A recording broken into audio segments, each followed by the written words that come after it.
तीन प्रार्थना। नमस्ते सदा वत्सले मातृभूमे त्वया हिंदुभूमे सुखं वर्धितोऽहम् महामंगले पुण्यभूमे त्वदर्थे पतद्वेषकायो नमस्ते नमस्ते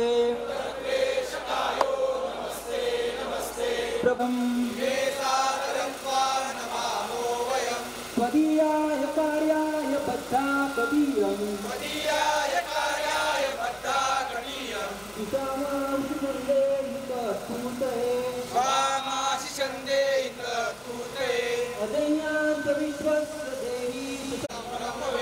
श्रुतं चैव यत्कण्ठक स्वयं स्वीकृतघ्न सुखं कारयेत् समुत्कर्ष निःश्रेयसस्यैकमुग्रम् उदन्त प्रजा गर्जुतीव्रानिशम् विजेत्री च न संहता कार्यशक्तिम् विधाय सधर्मस्य संरक्षणम् परं वै भवन्नेतुमेतत् स्वराष्ट्रम् समर्था भवत्वा शुशाते भृशम। ध्वजाच्या गाडीनंतर घोष देईल, घोषच्या नंतर पलीकडच्या तीन तेकीसाठी दक्षिणार्ध मृत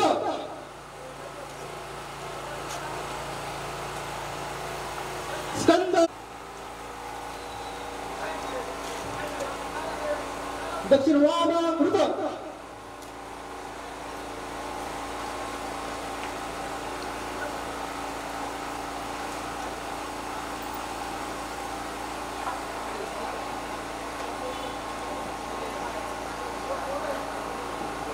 वामाभिमुखं प्राचल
नमस्कार सर.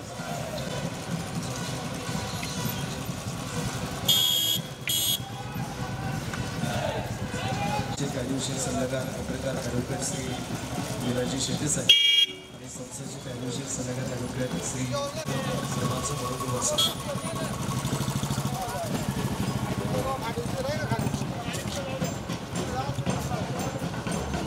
शहराच्या माजी आदर्श महिला सरपंच आदरणीय मीराताई बांके यांची उपस्थिती राखते. आजच्या शुभारंभ प्रसिद्धी दिवस स्वागत.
सर्व नागरिकांनी खुर्च्यांवर बसून जायचे.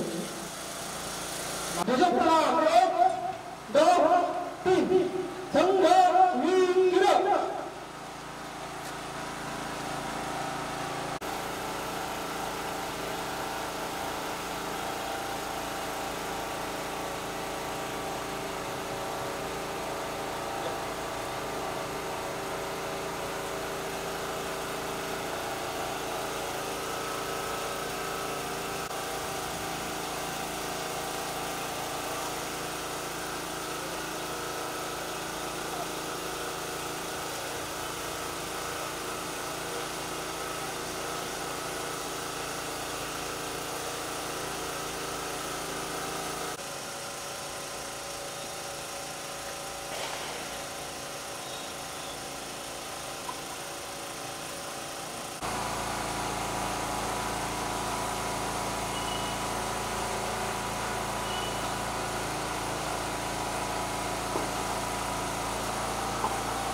प्रमुख पाहुण्यांना एक पुस्तक म्हणून भेट देण्यात येत आहे.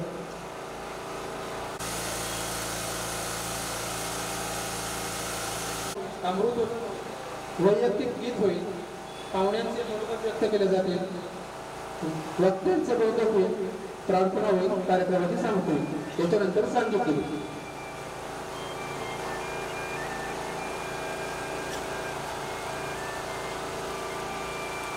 गीत म्हणतोय नवयुग साकार करू, नवयुग साकार करू,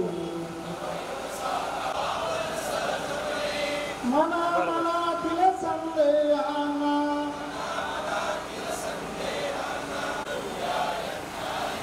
पिढ्या पिढ्यांची दिव्य प्रेरणा, कोटी हृदय पुन्हा भरू, कोटी हृदय पुन्हा भरू, नवीन युग साकार करू, विज्ञानाला साथ देऊया, सत्ययुगाच्या ज्ञानाची, वैभवशाली भवितव्याला,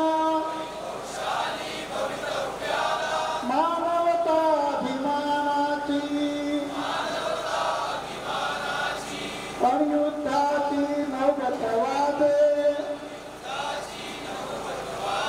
भारत वर्षा नवयुग हे साकार करू, व्यक्तित्वाच्या सीमा साऱ्या ओलांडून पुढती जाऊ लाचारी अनदैन्य टाकुनी गौरवगीत नवे गाऊ पुरुषार्थाची विजय पताका पुन्हा एकदा उंच धरू चारित्र्याचा निर्माणाविना समाज जीवन व्यर्थ असे कर्तव्याची जाणीव नसता प्रगतीला अर्थ नसे दुभंगलेला समाज आपला भगीरथ यत्न एक करू अभिमानाने नवीन युग साकार करू नवीन युग साकार करू संघाचे मार्गदर्शन राहिले आहे असं म्हटलं गेलं. शक्तियुक्त राष्ट्रातच वसते कला ज्ञान विज्ञान निरंतर. यामुळे आपण मागील 9 दिवसापासून शक्तीची उपासना करत आहोत. या कार्याचा आपण सारेच अभिमानी घटक आहोत. त्याचबरोबर या मंगलमय कार्यक्रमाला मनसर पोलीस स्टेशन नगरपंचायत जिल्हा परिषद शाळा सर्व ज्ञात अज्ञात महानुभावांचे सहकार्याबद्दल मनापासून धन्यवाद. जय श्रीराम. रायला भावडी येथे आहेत. शेती व्यवसाय आणि आंबेगाव तालुका राष्ट्रीय संघ चे माननीय संघचालक म्हणून त्यांच्याकडे दायित्व आहे. आजच्या कार्यक्रमासाठी पाहुणे म्हणून लाभले त्यांचा परिचय करून देतो. श्री मिलिंदजी खुडे रायला अवसरी खुर्द येत आहेत. नीती मसाले यांचे मॅनेजिंग डायरेक्टर म्हणून त्यांचा व्यवसाय आहे. त्यानंतर आजच्या कार्यक्रमासाठी आपल्याला प्रमुख वक्ते म्हणून लाभलेले आहेत त्यांचा परिचय करून देतो. श्री अनिल लक्ष्मणजी चोंदे माजी सैनिक आहेत. संघामध्ये शाखा स्तरापासून अनेक दायित्व त्यांनी निभावले आहेत. मुळशी तालुका कार्यवाह म्हणून अनेक वर्ष त्यांनी काम पाहिलं. सध्या पुणे ग्रामीण जिल्ह्याचे सहसंपर्क प्रमुख म्हणून त्यांच्याकडे दायित्व आहे. सर्वे न हिंदू पतितो भवेत मम दीक्षा हिंदू रक्षा मम मंत्र समानता. भावार्थ सर्व हिंदू बंधू आहेत. कोणी हिंदू पतित नाही. सर्व हिंदूंचे रक्षण करणे हे माझे कर्तव्य आहे. हाच माझा समानतेचा मंत्र आहे. सांगत आहे कोणी माझ्या मागे म्हणायचे नाही. परमपूजनीय डॉक्टर हेडगेवारजी म्हणतात की आपल्याला आपला हिंदू समाज इतका बलवान बनवायचा आहे की त्याकडे जगातली कोणतीही शक्ती वाईट नजरेने पाहू शकणार नाही. हे जन्मभूमी भारत हे कर्मभूमी भारत हे वंदनीय भारत अभिनंदनीय भारत. जीवन सुमन चढ़ाकर आराधना करेंगे तेरी जन्म जन्म भर हम अर्चना करेंगे हम वंदना करेंगे. महिमा महान तू है गौरव निदान तू है तू प्राण है हमारी जननी समान तू है. तेरे लिए जिएंगे तेरे लिए मरेंगे तेरी जन्म जन्म भर हम साधना करेंगे हम अर्चना करेंगे. जिसका मुकुट हिमालय जग जग मगा रहा है सागर जिसे रतन की अंजुलि चढ़ा रहा वह देश है हमारा, ललकार कर कहेंगे उस देश के बिना हम जीवित नहीं रहेंगे। हम साधना करेंगे, हम अर्चना करेंगे। जो संस्कृति अभी तक दुर्जेयसी बनी है, जिसका विशाल मंदिर आदर्श का नहीं है, उसकी विजय ध्वजा ले हम विश्व में चलेंगे। तेरी जन्म जन्म भर हम साधना करेंगे, हम अर्चना करेंगे। शाश्वत स्वतंत्रता का जो दीप जल रहा है, आलोक का पथ जो अविराम चल रहा है। विश्वास है कि पल भर बुझने उसे न देंगे। तेरी जन्म जन्म भर हम साधना करेंगे, हम अर्चना करेंगे। हे जन्मभूमि भारत, हे कर्मभूमि भारत, हे वंदनीय भारत, अभिनंदनीय भारत।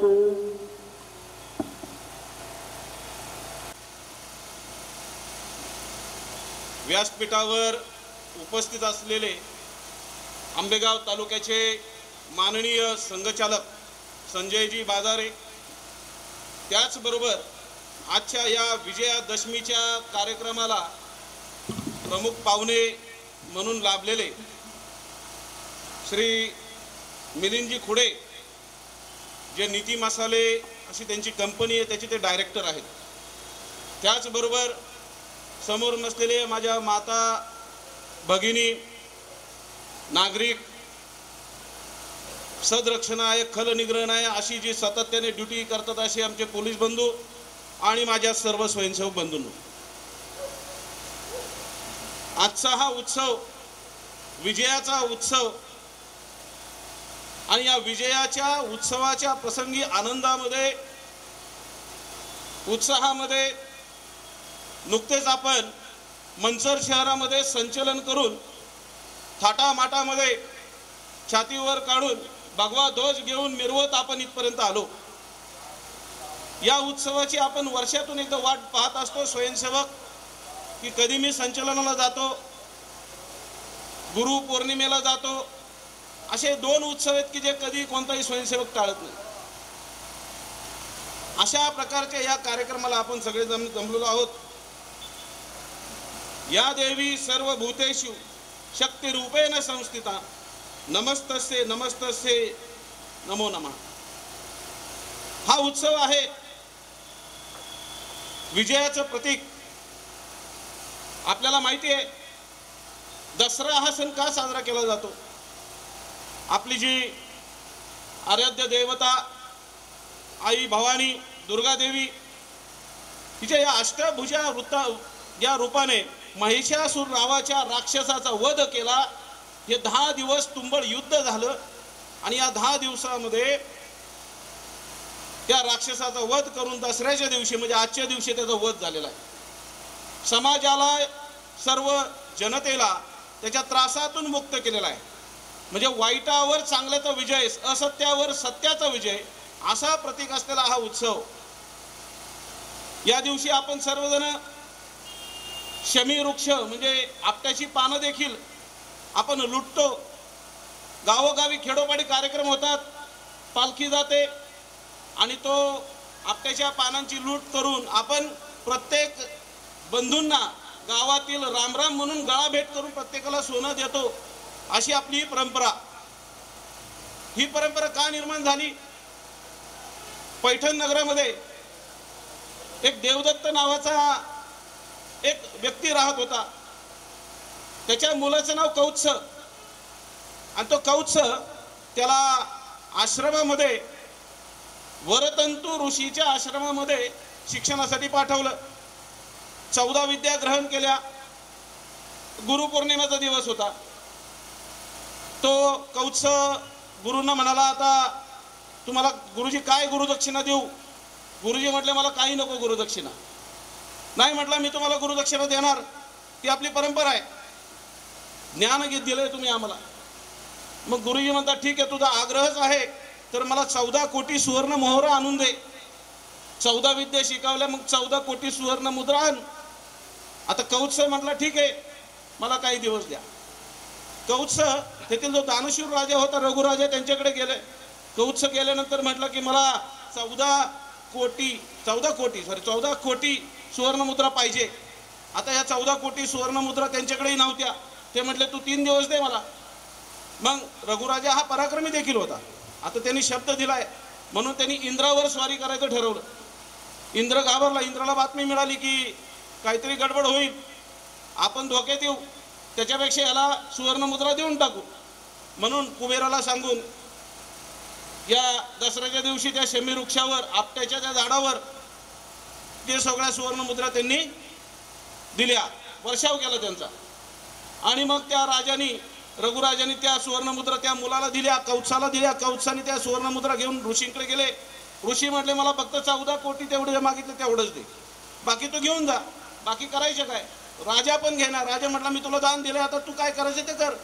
मग त्या कौत्साने अशी आख्यायिका आहे की त्या शमी वृक्षाच्या झाडाच्या बुंद्याशी ते सुवर्णमुद्रा ठेवल्या आणि समाजात सांगितलं की त्या तुम्ही लुटून न्या आणि समाजालाच द्या.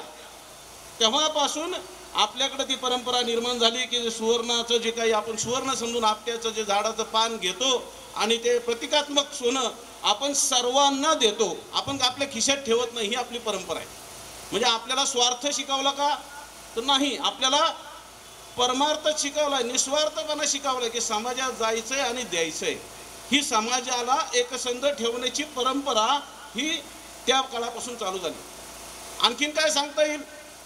भगवान श्रीरामांनी आजच्याच दिवशी दुर्विचारी असलेला जो काही रावण होता त्या रावणाचा देखील वध केलेला आहे. आपल्या सर्वांना माहिती आहे, भगवान श्रीरामांना वध करता आला असता एकटे गेले का ते? त्यांनी देखील समाजाला घेऊन गेले. म्हणजे वानर सेनेला घेऊन त्या रावणाचा वध त्या ठिकाणी केलेला आहे. तो आजचा दिवस. सत्याचा असत्यावर विजय. त्याचबरोबर आपण पाहतो की आजच्याच दिवशी अज्ञातवासात असलेले आपले 5 पांडव त्यांनी देखील शमी वृक्षामध्ये ठेवलेली जी काही त्यांची शस्त्र होती तशी समोर शस्त्र ठेवलीत. गदा आहे, तलवार आहे, त्यांचं धनुष्यबाण आहे, भाले आहेत. ज्या शस्त्रांच्या सहाय्याने त्यावेळी लढाई लढली जायची अशी सर्व शस्त्र त्यांनी काढली आणि त्यांनी स्वच्छ धुवून त्याची पूजा करून आजच्याच दिवशी पुन्हा त्यांनी आपल्याला लक्षात येते की कौरवांच्या विरोधामध्ये त्या ठिकाणी दुर्जन शक्तीच्या विरोधात, अधर्माच्या शक्तीच्या विरोधात धर्माचं युद्ध त्यांनी खेळलेलं आहे. या सर्वांमागे काहीतरी धारणा आहे. हा सण उत्सव करण्यामागे काहीतरी धारणा आहे. त्याला शास्त्र आहे, त्याला पुराण आहे, त्याला आधार आहे. असा आपला विजयादशमीचा सण, हा सण विजय म्हणून साजरा केला जातो, विजयाचं प्रतीक म्हणून साजरा केला जातो. आणि या दिवशी आपल्याला माहिती आहे आपले पूजनीय आद्य सरसंघचालक डॉक्टर केशव बळीराम हेडगेवार यांनी देखील आजच्याच दिवशी संघाची स्थापना केली होती. राष्ट्रीय स्वयंसेवक संघ हा स्थापन करणारे आपल्या समोर प्रतिमा आहे डॉक्टर केशव बळीराम हेडगेवार यांनी नागपूरमध्ये 1925 साली 27 सप्टेंबर वार होता रविवार, आश्विन शुक्ल दशमी या दिवशी संघाची स्थापना केली. आता साहेब इथं प्रमुख पाहुणे पण बसलेले आहेत. एखादी कंपनी स्थापन करायची असेल तर मोठे विद्वान लोक येतात. खूप विद्वान लोकांची टीम जमते, मॅनेजमेंट होतं, काय करायचं कसं करायचं, प्रोजेक्ट होतं, बँकेत जातं आणि मग संस्था संघटना मोठ्या मोठ्या उभे राहतात, त्यांचं रजिस्ट्रेशन होतं. पण आपली राष्ट्रीय स्वयंसेवक संघ जो आज विश्वामधील सर्वात मोठी स्वयंसेवी संघटना आहे, ज्या संघटनेचे आज आपण पाहतो की 90,000हून अधिक शाखा आहेत, 57वरून अधिक देशात काम चालतं, 1 लाख 1.25 लाखाहून अधिक सेवा कार्य आहेत. अशा राष्ट्रीय स्वयंसेवक संघाचं 100 वर्षानंतर, आज शताब्दीच्या वर्षात आपण बोलतोय, 100 वर्षानंतर बोलतोय, तर ती स्थापना कशी झाली? किती सभासद होते समोर? एक होता 5वीला, एक होता 6वीला, एक होता 8वीला, असे सगळे स्वयंसेवक जमा केले होते डॉक्टरांनी. असे 12 जण एकत्र आले आणि डॉक्टर तेवढे डॉक्टर होते, शिकलेले होते. त्यावेळी त्यांच्यावर देखील टीका झाली. समाजाने नावं ठेवली की हे काय लहान मुलांना खेळायला घेऊन हा राष्ट्रीय स्वयंसेवक संघ म्हणजे हे राष्ट्र हिंदूंचं आहे, हे हिंदू राष्ट्र निर्माण करायला निघालेलं आहे, हे कसं काय शक्य होणार? मग त्या पद्धतीने विचार डॉक्टरांनी केला नाही. त्यांना माहिती होतं, मंत्र छोटा तंत्र सोपे, परी यशस्वी ठरले ते, रीत साधी शिस्त बांधी कार्य व्यापक उभविते. हा मंत्र छोटा आहे, एक शाखा तंत्र आहे, एक तर शाखा आहे, त्याच्यामध्ये यायचं आहे, योगा करायचा आहे, प्राणायाम करायचा आहे, सूर्यनमस्कार करायचा आहे, बौद्धिक खेळ खेळायचे, देशभक्तीपर गाणी म्हणायची आणि जायचं, एकमेकांना बंधुभावाचं नातं जोडायचं. असं करत करत 1925 साली स्थापन झालेला संघ 1940 साली आपल्याला सगळ्यांना लक्षात असं येतं की प्रत्येक प्रांतामध्ये संघ पोचलेला आहे.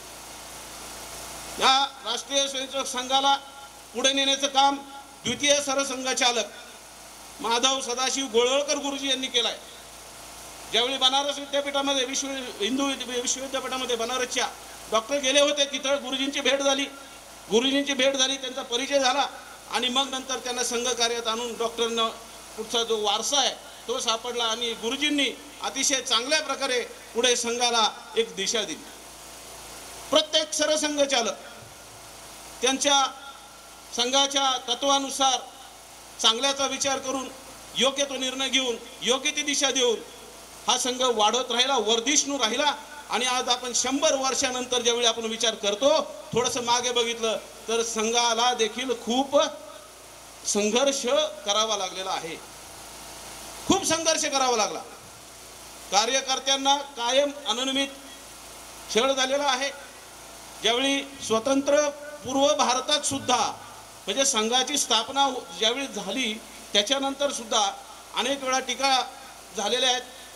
परंतु डॉक्टरांचं कार्य हे राष्ट्रीय काँग्रेसशी जोडलं गेल्यामुळं अनुशीलन समितीत त्यांनी काम केलं, तुरुंगवास भोगला.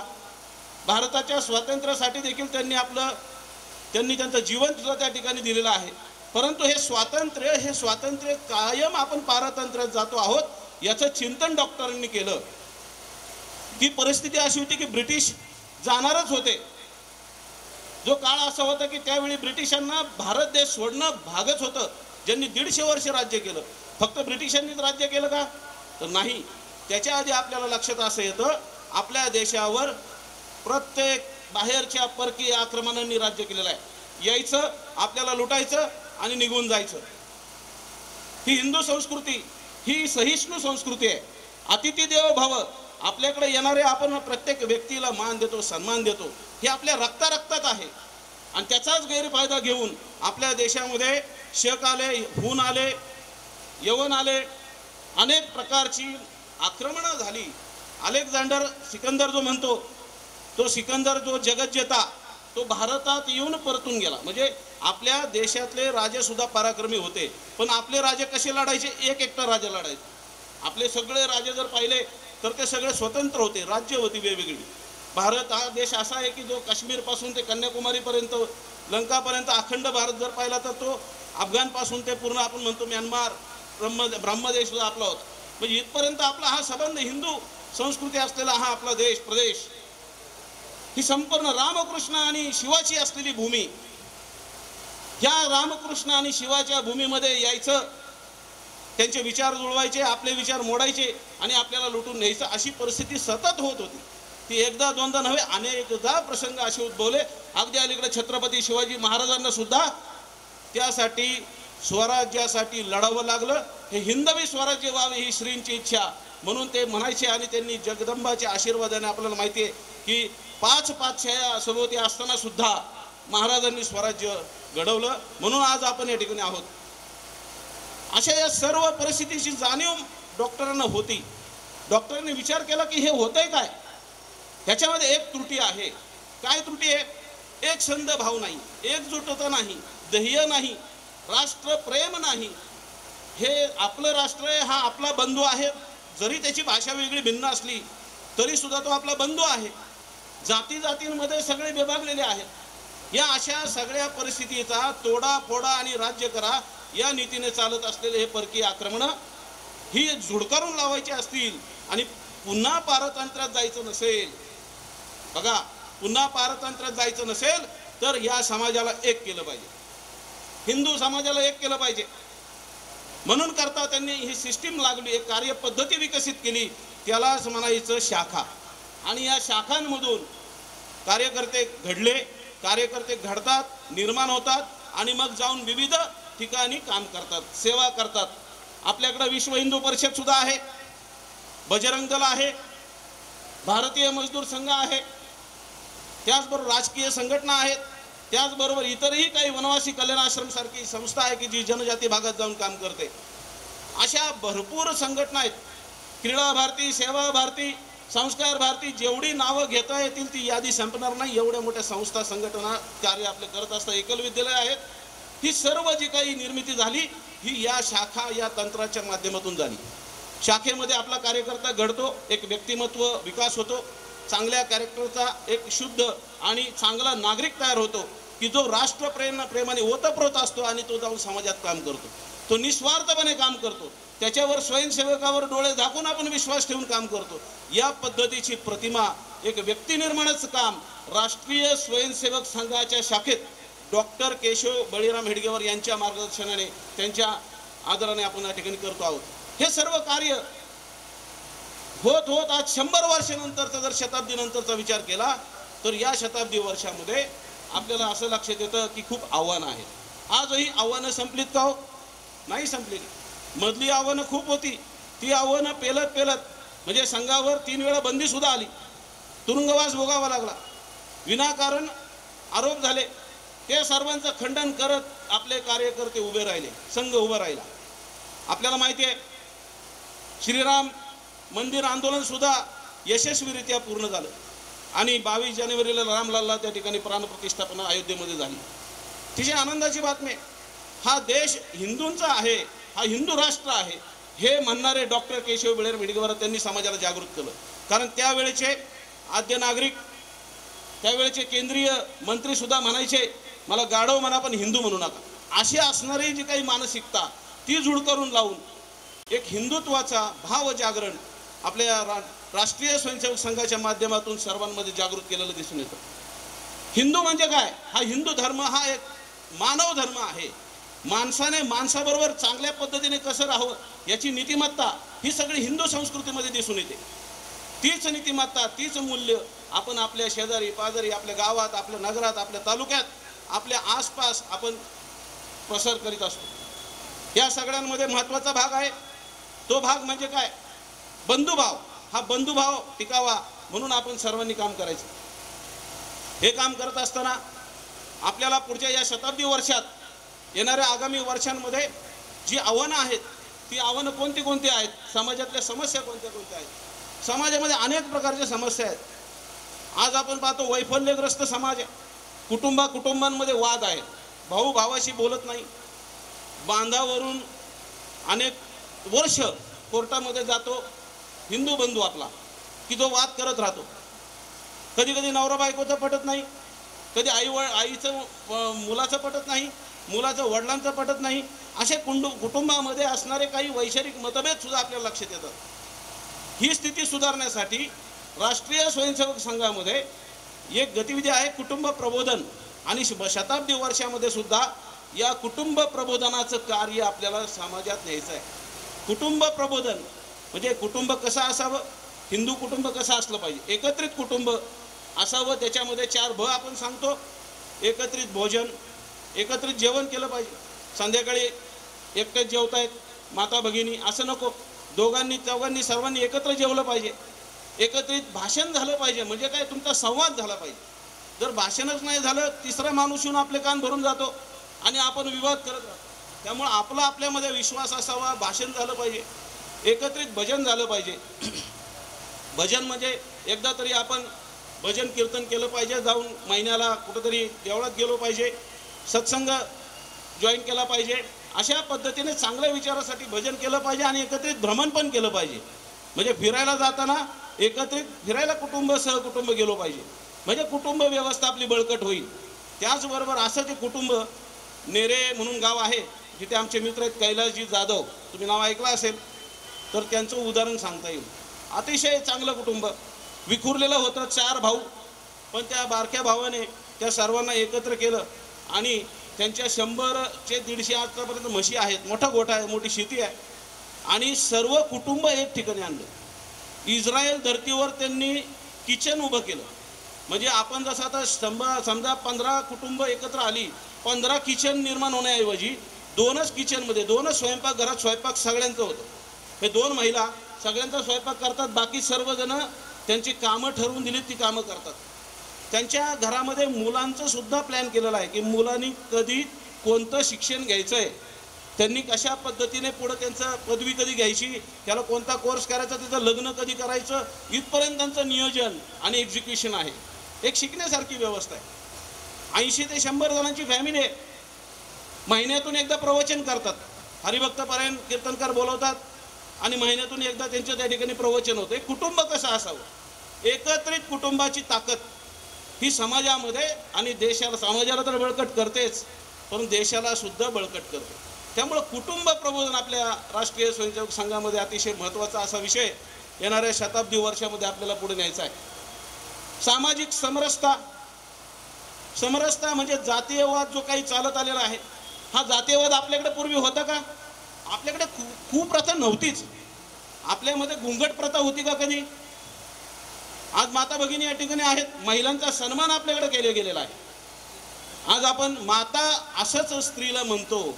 इंग्लंडच्या राणीसारखी राणी कधी महिलेला आपण कधी म्हटलंय का? राजा म्हणतो. आपल्याकडे राजा ही परंपरा आहे म्हणण्याची, पण राणी असं कधी आपण राणीला महत्त्व नाही दिलं. आपण मातेला महत्त्व दिलंय. आपण अहिल्या माता म्हणतो, माता म्हणतो, जिजा माता म्हणतो. तर राणी म्हटलंय कधी? नाहीच.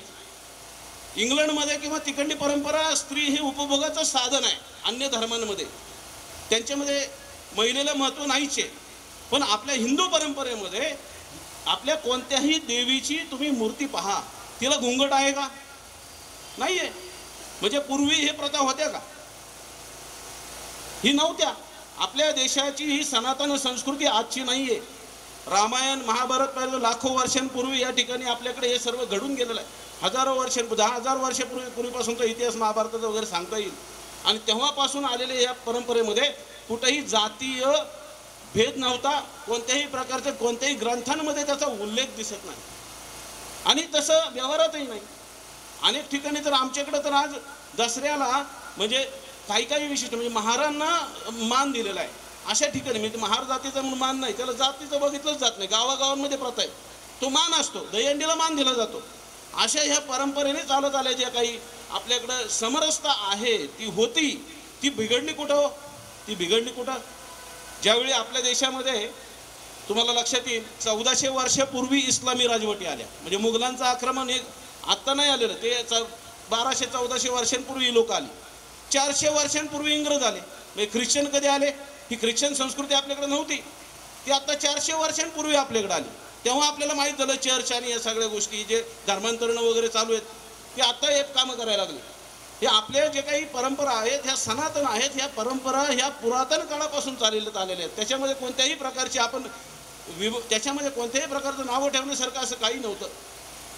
ज्यावेळी हे मुसलमान किंवा मुघल आपल्या देशात आले, त्यांचे राज्यकर्ते आले, ते काय करायचे हो? ते माता बहिणींना पळून न्यायचे, अत्याचार करायचे.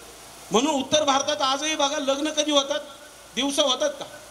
तुम्ही जाऊन या तिकडे उत्तर भारतात प्रयागराजला गेला असेल तर मी ज्यावेळी गेलो मी बघितलं रात्रीच्या त्यांच्या वराती चालू होते. अरे तुम्ही रात्रीची का वरात करता? म्हटले नाही, आमच्याकडे परंपरा आहे. ही परंपरा पूर्वीपासून होती का? रात्रीचं लग्न करतात का घाबरून? अजूनही करतात, घुंगट लावतात.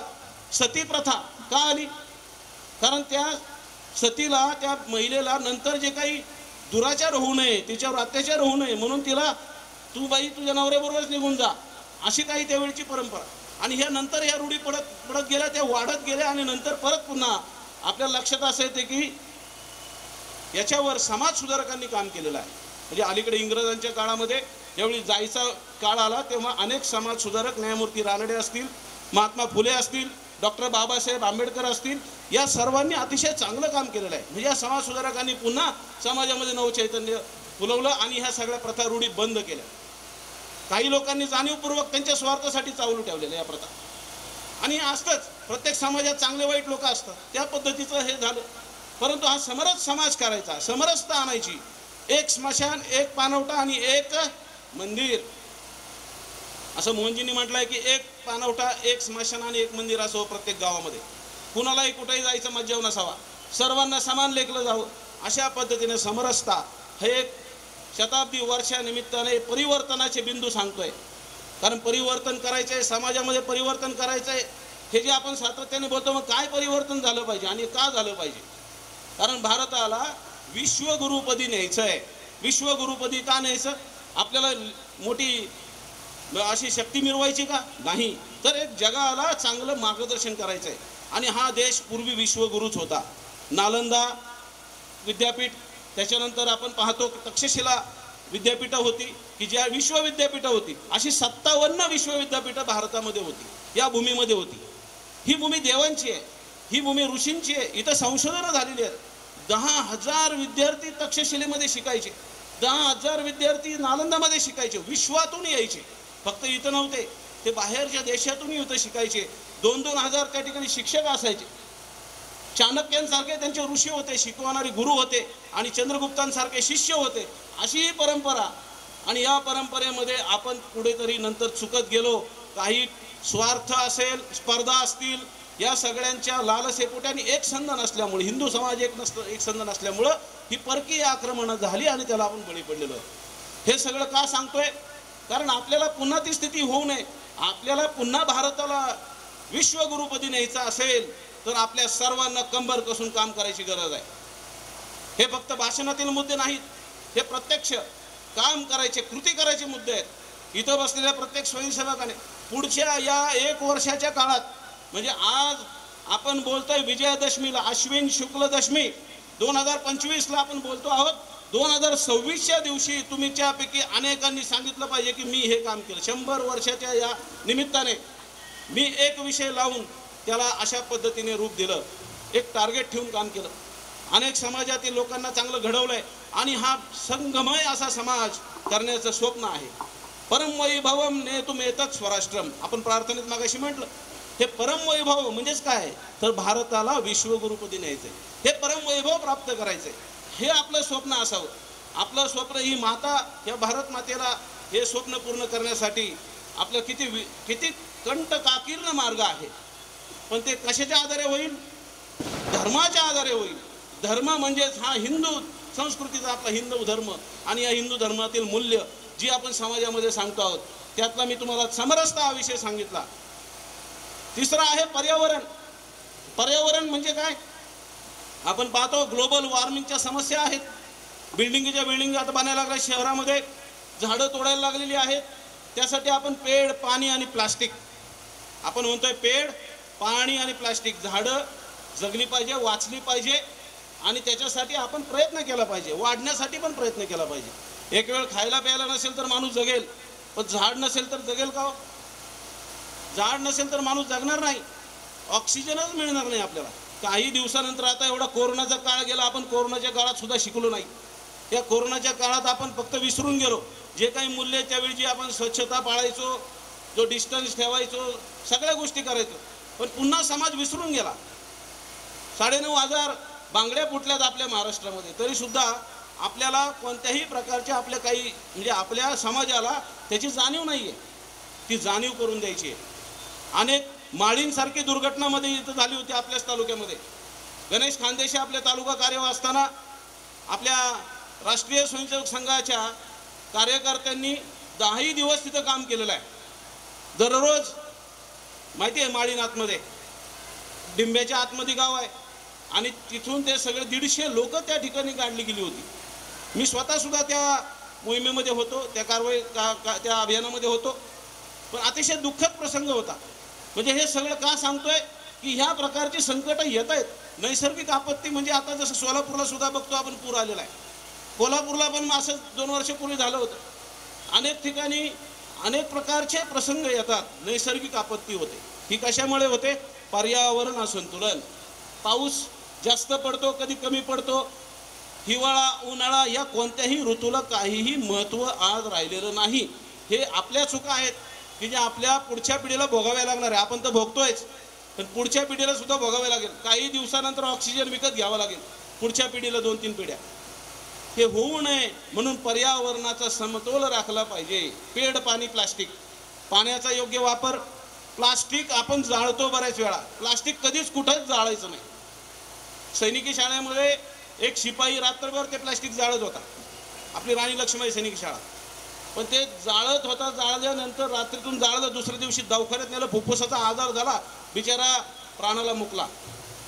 कॅन्सर सारखे आजार होतात. साधा विषय. हे दुकानदार जेवढे आहेत आपण पाहतो, सगळे दुकानदार असतात, सकाळ सकाळी झाडू मारतात, त्यांना वाटतं मी स्वच्छता करतो, आणि पानटपरीवाले किंवा कोणी तिथं गुटख्याची पाकिटं पडलेली असतात, प्लास्टिक पडलेलं असतं. चहा पित असतात लोक तिथे शेजारी, पण तिथे सकाळ सकाळचं दृश्य बघा, जाळून टाकतात कचरा. हे योग्य आहे का? अजिबात योग्य नाही. एक प्रबोधन केलं पाहिजे, हा प्लास्टिक जाळू नका, त्याचं कुठंतरी विल्हेवाट लावा, ज्याच्यामुळं सर्व पर्यावरण त्या ठिकाणी, तो जाळणारा पण तो पण जातोच त्याच्यामध्ये, तो बाधित होतो, पण त्याच्याबरोबर समाज सुद्धा, आसपासचे परिसर सुद्धा बाधित होतो. मग आपल्यामुळं दुसऱ्याला त्रास का? त्यामुळं पेड पाणी प्लास्टिकवर काम केलं पाहिजे. पर्यावरण या शताब्दीच्या निमित्ताने हे एक आपल्याला पुढचं विषय संघाने दिलेला आहे. 4था विषय आहे स्वबोध. स्वचा विसर पडला की सगळी गडबड झाली. मी कोण, मी कुठून आलो, कशासाठी आलो, माझा जन्म का झाला, मी जाणार कुठं आणि कशासाठी काय करायचं, हे जर कळलं नाही तर आपलं पण आयुष्य जनावरांसारखं आहे. तर आपण एक माणूस म्हणून जन्माला आलोय. आपल्या धर्माची धारणा आहे की 84 लक्ष कोटी युनी जन्म घेतल्यानंतर मानव धर्म मिळतो. आपण पुनर्जन्मावर देखील विश्वास ठेवतो, आणि ते करत असताना भगवंतानी भगवद्गीतेत स्पष्ट सांगितलेलं आहे, निष्काम कर्म म्हणजे हे माझं नाही, मी काम करतोय परंतु हे सगळं इदन्न मम, हे माझं नाही, हा निस्वार्थ भाव ठेवून आपण जर स्वचं काम केलं, आपलं स्वतःसाठी, म्हणजे स्वतःचा देश, स्वतःची परंपरा. स्वदेश म्हणजे स्व नाहीये, स्वदेशी पाळलं म्हणजे स्व नाहीये. त्याच्यामध्ये स्वभाषा, स्वभूषा, आपली जे काही स्वतःचं काही आहे, आपली परंपरा, इथपासून ते स्वतःच्या लोकल फॉर लोकल, म्हणजे इथं लोकल आपले जिथं आहे प्रॉडक्ट मिळतो तोच आपण घ्यावा. जसं इथं नितीचे मसालेवाले भेटले, हे इथंच पिकतं, इथंच उगवतं. म्हणजे सांगायचं काय, आपल्या माणसांना आपण जपलं पाहिजे, त्यांना मोठं केलं पाहिजे, स्वव्यापार वाढवला पाहिजे. माझं सांगायचं तात्पर्य एवढं की स्वचा विचार करा. आपल्याच देशामध्ये पर्यटन सांगितलेलं आहे. आपल्याच देशामध्ये आपण बाहेरच्या देशात का पैसे खर्च करायचे? आपल्या देशामध्ये इतकी ठिकाणं आहेत फिरण्यासारखी, इथं पर्यटन करू. म्हणजे स्वतःचा विचार केला पाहिजे. हा स्वचा बोध हा आपल्याला व्हावा, आणि आपण राष्ट्रीय स्वयंसेवक संघाच्या कामामध्ये हे काम करावं. त्याचबरोबर 5वा मुद्दा परिवर्तनाचा आहे, तो म्हणजे नागरी शिष्टाचार. हा नागरी शिष्टाचार म्हणजे काय हो? Good habits. नागरिक गुड सिटीजन कसा असतो? संविधानाने ठरवून दिलेली मूल्य, अधिकार, आपण हक्क अधिकारासाठी भांडतो, पण संविधानाने दिलेली कर्तव्य विसरतो. ही जी काही कर्तव्य जो पाळतो तो म्हणायचं नागरिक चांगला शिष्टाचार ज्याला म्हणतो. नियम पाळणे, रॉंग साईडला आपण गाडी टाकायची नाही, ॲक्सिडेंट होतो, सगळ्यांना माहिती आहे. तरी पोलीस बंदोबस्त आहेत, त्यांना त्रास होत असतो. मी स्वतः माझी सैनिक आहे, अनेक ठिकाणी आम्ही पाहतो, मला पण त्याचा एक जाताना रस्त्याने वाटतं, अरे हा माणसाला कळत का नाही, हा एकदम पुढूनच रॉंग साईडने येतोय, त्याला शिष्टाचार म्हणायचं का? हे नागरिकांना आपण शिकवलं पाहिजे, सांगितलं पाहिजे. पार्किंग कुठं गाडी करायची, कुठं थुंकायचं, कोणाशी कसं बोलायचं, त्याला मॅनर्स, त्याला काय म्हणायचं? मॅनर्स. कॉमन सेन्स पण म्हणू शकतो. एक सिविक सेन्स असला पाहिजे, आणि तो सेन्स बऱ्याच लोकांना आजकाल दिसत नाही. लहान मुलं सुद्धा मोठ्या लोकांची उज्जत घालताना आपण लक्षात येतं. 3-3 मुलं गाडीवर चाललेली असतात, कुठेतरी वाद होतो, ते मोठ्या माणसाचा विचार करत नाही, त्यालाही उलटपालट बोलून जातात. हा संस्काराचा अभाव आहे. हे संस्कार चांगलं करण्याचं काम आपल्याला राष्ट्रीय स्वयंसेवक संघाच्या स्वयंसेवकांना ही आव्हान आहेत, आणि ते कर्तव्य म्हणून आपण करायचं आहे. हे जर केलं, या 5 मुद्द्यांवरती जर आपण काम केलं, तर आपल्याला लक्षात असं येईल की पुढच्या वर्षी 1 वर्षानंतर झालेला बदल, म्हणजे शताब्दी वर्षात आज आपण हा संकल्प करायचा आहे. का करायचा आहे? कारण आपण राष्ट्रीय स्वयंसेवक संघाचे स्वयंसेवक आहोत. नित्य शाखेत जातो, नित्य प्रार्थना म्हणतो, भगव्या ध्वजाला आपण गुरु मानलेला आहे. आणि मग ह्या गुरुच्या आज समोर या ठिकाणी आपण संकल्प करायचा की मी सुद्धा दररोज शाखेत जाईल. मला माहीत नाही मंचरमध्ये किती शाखा लागतात, पण मंचरमध्ये सुद्धा प्रत्येक नगरामध्ये, उपखंडामध्ये, प्रत्येक वस्तीमध्ये शाखा लागली पाहिजे. इथं बसलेल्या प्रत्येकाने आपल्या आसपासच्या जे काही पुढच्या पिढीला घडवण्याची प्रक्रिया केली पाहिजे. कारण आपण पण घडलोय, पुढच्यांना सुद्धा घडवलं पाहिजे. कारण हे प्रत्येकाचं काम आहे, हे ईश्वरी कार्य आहे. मी धर्मजागरणच्या माझ्या गेल्या 6 वर्षाच्या कार्यामध्ये त्याचा अनुभव घेतलेला आहे. हे कार्य साधं सुधं नाही, संघ शक्ती युगे युगे असं म्हटलेलं आहे. आणि भगवान श्रीकृष्ण काही अवतार पुन्हा घेणार नाहीत. भगवान श्रीकृष्णाने सांगितलेलं आहे संघ शक्ती युगे कलियुगे. कलियुगामध्ये संघटित शक्ती हीच कामाला येईल. कारण आपल्या समाजावर जसं मी मागाशी म्हटलं अनेक आक्रमणं होत आहेत, अनेक प्रकारची आव्हानं आहेत, विद्रोही शक्ती काम करत आहेत. आणि या विद्रोही शक्ती कोणी म्हणतं की हा आम्ही बंजारा आहे. आता परवा दिवशी लिंगायत समाजाचं काहीतरी बरेच लोक म्हणत आम्ही लिंगायत, आमचं हिंदू नाही.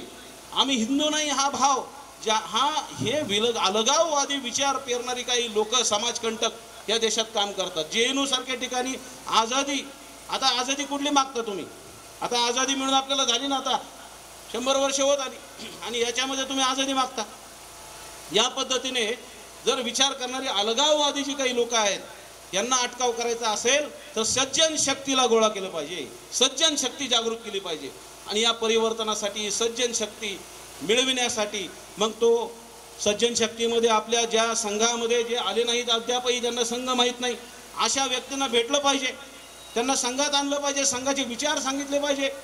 ज्याप्रमाणे डॉक्टरांनी त्यांच्या अवघ्या छोट्याशा आयुष्यामध्ये 40पर्यंत त्यांनी संघ प्रांतात पोचवला. मग आपण सुद्धा तो आदर्श घेऊन आपल्या जवळच्या गावात तरी संघ नेऊ शकतो का? हा विचार जर केला तर संघ निश्चित अजून वाढेल आणि संबंध समाज हा संघमय होईल. कारण डॉक्टरांनी म्हटलेलं आहे संघाचं शेवट आणि संघाची सुरुवात, संघटना हेच संघाची सुरुवात आहे आणि संघटना हीच संघाचा शेवट आहे.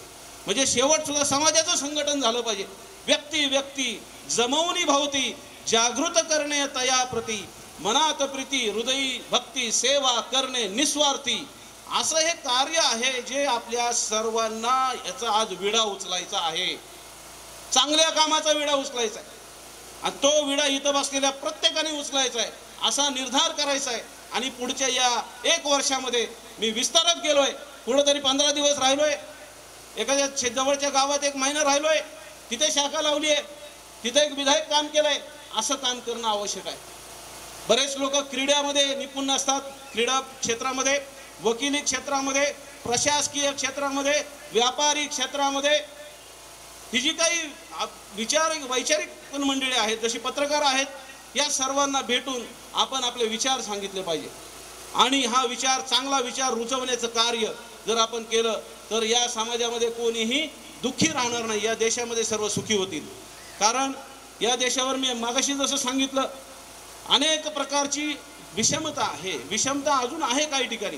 जसं आता काश्मीरमध्ये आम्ही होतो, तिथे सुद्धा आता परिस्थिती बदललेली आहे, पण 2004 मध्ये वगैरे आम्ही तिकडे असतानाची परिस्थिती खूपच वाईट होती. लहान मुलं सुद्धा बॉम्ब टाकायची गाडीमध्ये, आर्मीच्या गाड्या चालल्या की अशी बॉम्ब टाकून द्यायची, शाळेत जाणारी मुलं. इतकं विचार दृढ रुजवण्याचं कार्य अन्य धर्मांमध्ये चालू आहे. पण आपल्याला देखील सावध असावं. छत्रपती शिवाजी महाराज देखील सावध होते, आपणही सावध असावं. ती सावधगिरीची भूमिका जर आपण आज नाही पेलली आणि आजच्या या विजयादशमीच्या दिवशी सीमोल्लंघन, मग हे सीमोल्लंघन करायचं आहे. घरात बसायचं नाही, दारात बसायचं नाही. आपण संघाच्या प्रत्येक योजनेमध्ये, मग तो विश्व हिंदू परिषदचे असो, बजरंग दलाचं काम करणारा असो, ते कोणी कार्यकर्ता इतर गोसेवेचं काम करणारा असेल, एकल विद्यालयाचं करणारा असेल, वनवासी कल्याणाश्रमाचं करणारा असेल, मी माझ्या एका संस्थेचं कार्य करतो, तरी सुद्धा राष्ट्रीय स्वयंसेवक संघाच्या समन्वयाने काम करायचंय. आणि जी आपल्या दिशा ठरलेली आहे ती पुढची दिशा अशी आहे, डिसेंबरमध्ये संघाने कार्यक्रम आणलेला आहे, त्याला आहे ग्रह संवाद योजना आहे. ग्रह संवाद, घरोघरी जायचं आहे, घरोघरी जाऊन हे 5 परिवर्तनाचे बिंदू आपल्याला 15 मिनिटं जाऊन सांगायचे. ग्रह संवाद करायचा आहे, ग्रह संपर्क करायचा नाही. हे पत्रकं फेकून यायची नाही आहेत, आपल्याला डिसेंबरमध्ये येणाऱ्या या कार्यक्रमात सर्वांनी सहभागी व्हायचे. संघाचे कार्यकर्ते आपल्या तालुका कार्यावर माननीय संघचालक जेव्हा बोलवतील तेव्हा आपण सर्वांनी समन्वयासाठी यावं. मी सुद्धा विडा उचलतो, मला पण एक गाव द्या, 2 गावं द्या, ते उपखंड द्या, मंडल द्या, मी त्या ठिकाणी जाऊन ग्रह संवादाचं नियोजन करतो. हे कार्य सामाजिक करायची गरज आहे. त्याचबरोबर जानेवारीमध्ये आपल्याकडे हिंदू संमेलन होणार आहेत, विराट हिंदू संमेलन. या हिंदू संमेलनांचं आयोजन करायचं आहे. समाजाला सगळीकडे जागृती करायचं काम करायचंय. कारण आपण सर्वजण हनुमान नाहीये, आपण सगळे जामवंत बना. हा समाज हनुमान आहे जो त्याची शक्ती विसरलेला आहे. पण या शक्ती विसरलेल्या हनुमानाला जागृत करायचं असेल तर संघाच्या स्वयंसेवकाला जामवंत बनलं पाहिजे. जामवंताचं काम आपल्याला करायचंय. आणि मग हनुमान उठल्यानंतर तो लंका पार करणार आहे आणि पर्वत सुद्धा उचलून आणणार आहे. पण ती कार्य करायचं कुणी आणि कसं, त्याच्यासाठी म्हणून आपल्याला जागृत झालं पाहिजे. आणि स्वयंसेवकांनी जे 5 बिंदू मी सांगितले ते आपल्या घरातून चालू करायचे. समाजाला तर सांगायचं आहेच, पण माता भगिनी तर बसल्यात, बऱ्याच जणांची मुलं पण स्वयंसेवक असतील, पण आपल्या घरातून सुद्धा आपण सुरू करू शकतो का? मी माझ्या घरातून कुटुंब प्रबोधन एकत्र जेवायला जमतोय का? पहिलं माझ्या घरात चालू करतो. पहिलं माझ्या घरामध्ये आपण सुरू करूयात समरसता. बाळासाहेब देवरस तृतीय सरसंघचालक असताना त्यांच्या घरी काही मित्र अन्य जातीतले होते आणि तेव्हा तर जातीवाद जास्त होता आणि ते जेवायला येणार होते. त्यांनी आईला विचारलं, आई मला जेवायला कुठं वाढणार? बाळासाहेब देवरसांनी असं विचारल्यानंतर आई म्हटली, बाहेर वरांड्यात तुम्हाला बसवणार. मग म्हटले बाळासाहेब काय म्हटले? ते म्हटले की मग मला जर तू सगळ्यांबरोबर वरांड्यात बसवणार तर मी सुद्धा रोज वरांड्यातच जेवणार. मग आई म्हटली नको नको, तू पण इकडं बस आतमध्ये, मी सगळ्यांचं भांडी घासील, सगळं करेल. म्हणजे समरसता बाळासाहेब देवरसांनी पहिली आपल्या घरातून सुरुवात केली. आपल्या आईचं मन वळवलं. म्हणून आपल्या घरातून आपल्या शेजारी पाजारी तो कोणत्या जातीत कोणत्या यातला माणूस आहे त्याचा विचार न करता तो हिंदू आहे, तो बंधू आहे, ही भूमिका जर जोडली तर चांगलं होईल. जसं कुटुंब तसं समरसता, त्याचप्रमाणे पर्यावरण, कचऱ्याचं व्यवस्थापन, ओला कचरा सुका कचरा आम्ही घरातून चालू करतो. हे सिस्टीम हे जर आपण जर पाळलं तर किती छान होईल. पेड पाणी प्लास्टिक आपणच जर सुरुवात केली. नागरी शिष्टाचार, नाही मी माझी गाडी नीट पार्क करणार, मी नियम पाळणार, मग काही होऊ द्या, मी प्रत्येक गोष्ट परवानगी घेऊन करेल, प्रत्येक गोष्ट शिस्तीत करेल, असं जर ठरवलं तर काहीच होणार नाही. एकदम चांगल्या पद्धतीने कायदा सुव्यवस्था आणि प्रशासन नीट राहील. म्हणून नागरिक शिष्टाचार पाळेल. मी माझ्यापासून सुरुवात करतो की या ठिकाणी स्वबोध, स्वतःचा बोध मी माझ्यापासून सुरुवात करतो. हे जर आपण केलं तर आपला विजय हा निश्चित आहे. सर्वांना विजयादशमीच्या शुभेच्छा. फार वेळ काही घेत नाही. जे मुद्दे ठरले होते ज्या पद्धतीने तुम्हाला मी थोडक्यात सांगायचा प्रयत्न केलेला आहे. कारण स्वयंसेवकांना जागृत करून या समाजाप्रती कार्य करण्यासाठी उठवायचं आहे. आणि ते उठवण्यासाठी आज मनसरमधील एवढा मोठा तरुण समाज आहे, सर्व छान कार्यकर्ते आहेत, सर्वांमध्ये तेवढी शक्ती आहे. आणि मला विश्वास आहे की मनसरमध्ये पुढच्या वर्षामध्ये शाखांची संख्या वाढेल, स्वयंसेवकांची संख्या वाढेल.